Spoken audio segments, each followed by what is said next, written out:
আসসালামু আলাইকুম রহমতুল্লাহি ওয়া বারাকাতুহু। আশা করি সবাই ভালো আছেন। আলহামদুলিল্লাহ আমরা আছি।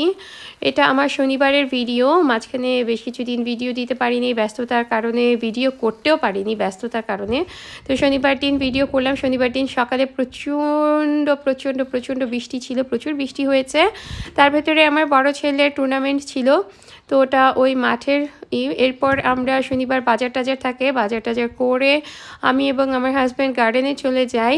দুজন মিলে একসাথে কাজ করতে করতে ভিডিও করতে ভুলে গেছি, তো কাজ শেষের পরে ভিডিও করছি।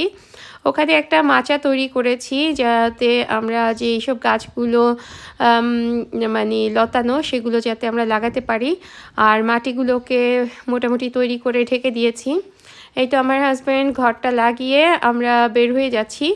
আমরা বাগানে গিয়েছিলাম প্রায় 6টার দিকে এবং কাজ টাজ শেষ করে 8:45টার দিকে আমরা বের হলাম। এখন যেহেতু সামার, কাজেই অনেকক্ষণ সূর্য থাকে, আলো থাকে। এই তো আমার ফাইক গাছে সুন্দর সুন্দর ফাইক এসছে, ডুমুর গাছ বা ফাইক গাছ যেটাই বলেন। আর ওয়েদারটা বা এইটা বেশ সুন্দর ছিল, আলহামদুলিল্লাহ মাশাআল্লাহ, খুব ভালো লাগছিল। গরম ছিল এবং ভালো ছিল। এই যে মাচাটা তৈরি হয়ে গেছে, এখন আস্তে আস্তে গাছ লাগানোর পালা। একদিকে গাছ উঠে গেছে কিছু। এই যে দেখেন ওয়েদারটা কি সুন্দর, ভিউটা অনেক সুন্দর, অসাধারণ সুন্দর। আমার হয়তো ক্যামেরাতে এতটা ভালো লাগছে না দেখতে। তো গত বছর এই পানির ট্যাঙ্কিটা আমার ফাইক গাছের নিচে ছিল, তো এই বছর এগুলো সব ঠিকঠাক করে লাগালাম। আর এই জায়গা এখনও পরিষ্কার করা হয়নি, ঘাস টাসগুলো সব কাটতে হবে, পরিষ্কার করতে হবে।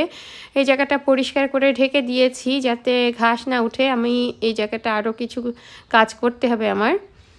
তো যাই হোক, এই তো এত সুন্দর ওয়েদার ছিল শনিবার বিকালের দিকে। পরে অবশ্য অনেক বৃষ্টি হয়েছে, রোববার দিনও বৃষ্টি হয়েছে, রোববারের ভিডিওটা আসবে।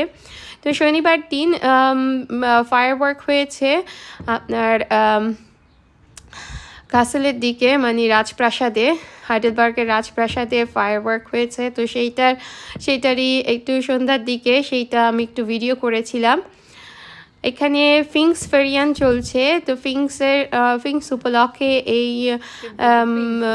মানে কি বলবো যে এই আলোকসজ্জা বা এই ফায়ারওয়ার্ক হয়েছে। তো আশা করি শনিবারের এই ভিডিওটা আপনাদের ভালো লাগবে।